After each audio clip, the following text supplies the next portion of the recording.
So do I think this is a satisfying update when it comes to Zebec? Arguably, I would say yes, even though nothing I say is financial advice.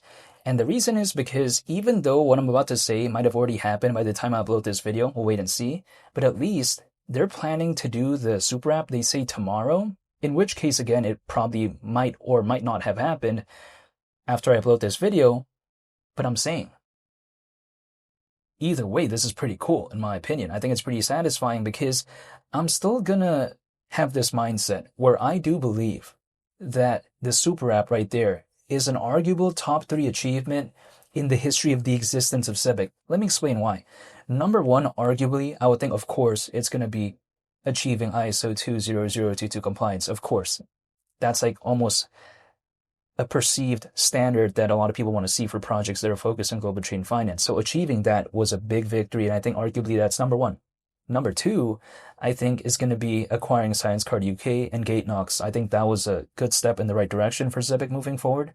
However, number three, I think is going to have to be the super app, right? Because the super app, even though a lot of people are probably tired of me kind of explaining the basic gist of it, but I'm going to explain it real quick, just because it's just kind of a way to consolidate a lot of the aspects of Zebec into one place, makes things more simple, makes things easier, and overall, if we take a look at the aspects of Zebec, like when it comes to the cards, when it comes to, let's say, aspects of payrolls, if there's a way to kind of consolidate that, for instance, it's just pretty awesome, right? And I think it fosters future adoption later, maybe hypothetically, when it comes to Zebec.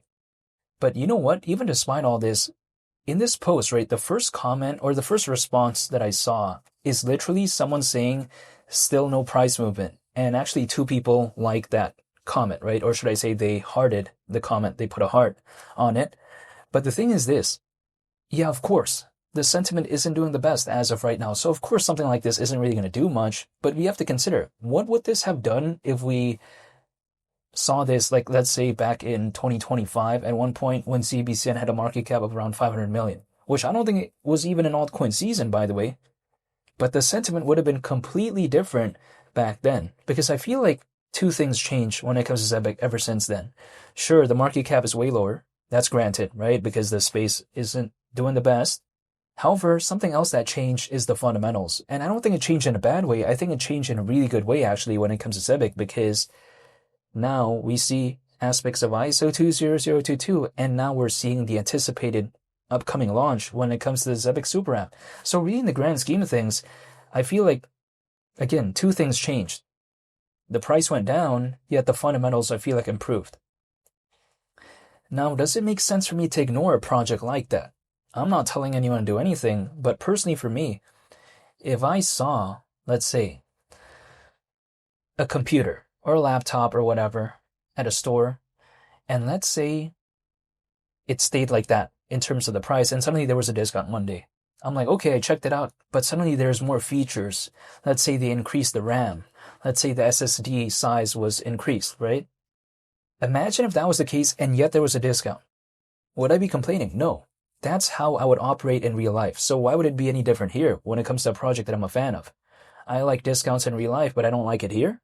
Now, again, I'm not saying when it comes to the ZBCN specifically, this is just kind of my mindset, but sure, ZBCN has depreciated ever since 2025 at certain moments compared to right now. But at the same time as well, it's kind of like, unlike in real life where sometimes depreciation feels locked in, like for instance, when it comes to a laptop or something like that, sometimes the depreciation, once it goes down, it goes down. But when it comes to this space, sure, it could go down, but sometimes hypothetically it could also have a recovery in some cases. It doesn't always happen though, and sure, things could maybe hypothetically go lower, but at least there's this moment in time in which it can maybe go in the opposite direction. So why am I complaining? I'm not going to be complaining, actually, because I'm looking to dollar cost average. So yeah, sure, ZBCN's around 47.5 times lower than 10 cents, but the thing is, if it is, I'll dollar cost average once a month only though, right? I'm not going to do any more than that. I'm not going to do any less than that either, but that's just my mindset. So it's just 12 times a year, basically. Now, granted, when I'm dollar cost averaging throughout those moments, 12 times a year, there's going to be moments where maybe coincidentally, the price of ZBCN was a little bit higher, a little bit lower, but because it's like over a period of time, that way it kind of evens it out. So one may be down here, one may be up here, but it kind of evens out the playing field later on.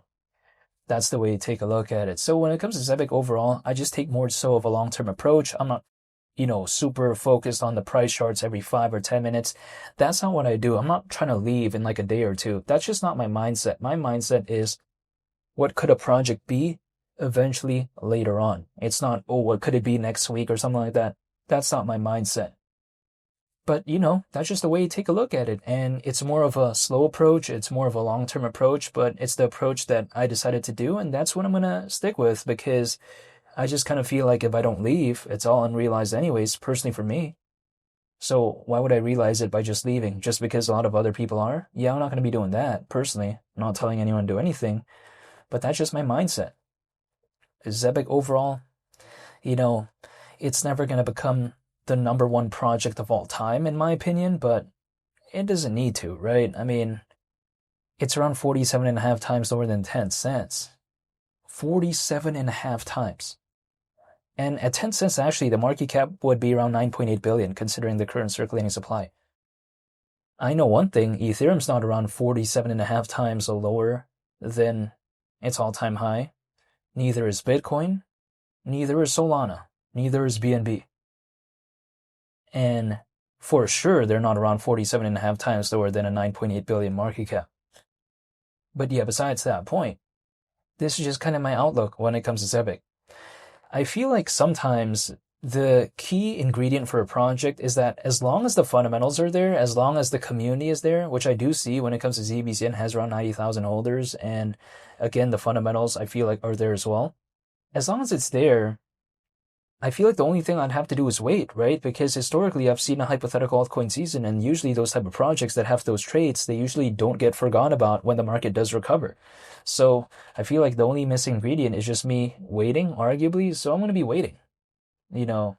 That's just kind of my mindset. What else am I going to do anyways? Not wait? Because even if I don't wait for this space, I'm still going to have to live my life anyways, I'm still going to have to make it through 2026, 2027, and so on, whether I'm holding or not. So I'd rather be holding in the background, right? In the meantime, and just kind of hold it, while I'm living my life. So if something happens, it happens. If it doesn't, I'll just keep waiting. That's it. That's the way to take a look at it. The only reason why I wouldn't wait is if, let's say, there was like a time frame where, if it doesn't happen within these, time parameters, then I'd have to, exit automatically or something. If that is the case, then yeah, maybe I'd not want to wait, but there is no time limit here, personally for me. Like, by me holding, it's just like, even if I wait another 5 years, which may sound kind of extreme, but I'm saying, even if I have to wait another 5 years or something like that, I'm still waiting. I'm still living my life anyways. What did Bitcoin do 10 years ago? I mean, it still did something, but it wasn't like as good as it was right now. But I wasn't holding 10 years ago, right? It did its thing without me. Had I been holding throughout those 10 years, my life would have still had to be lived anyways. So, okay, I didn't hold back then, but I can't go back in the past, right? I can only do what I do right now. I can only focus on the present. So I feel like even if I have to wait anyways, however long it may be, I can't control this. I'm still going to have to be living my life anyways. It's like, for instance, let's say some of my friends ask me, hey, you want to hang out and eat dinner? Sometimes, my response is like, oh, I might be busy or something. But then they're like, you're going to have to eat dinner anyways. And I'm like, yeah, that's true. So either way, I'm going to have to eat dinner, right? So at the same time, that's the way you take a look at it. Now, granted, if I probably hang out, it'd probably be more of a time consumption type of thing where I'd have to consume more time because it takes effort and all this. But still, either way, I'm going to have to eat dinner. So either I eat dinner by myself or with my friends, either way, I'm eating dinner. That's the thing. It's kind of like this space. Either I'm holding or I'm not. I'm still going to have to be living my life. So I'd rather be holding, I feel like, as opposed to not holding. But yeah, besides that point, though, this is just kind of my mindset. I haven't given up, and this is just the way to take a look at it, even though I'm not telling anyone to do anything. But I just thought this was a pretty satisfying update, because now it seems like the launch of the super app hypothetically is so close. And again, by the time I upload this video, maybe it already did happen. We'll wait and see. But yeah, besides that point, I want to say thank you for watching. I hope you all have a very nice day, and I'll see you all in the next one. I'm out. Peace. Bye.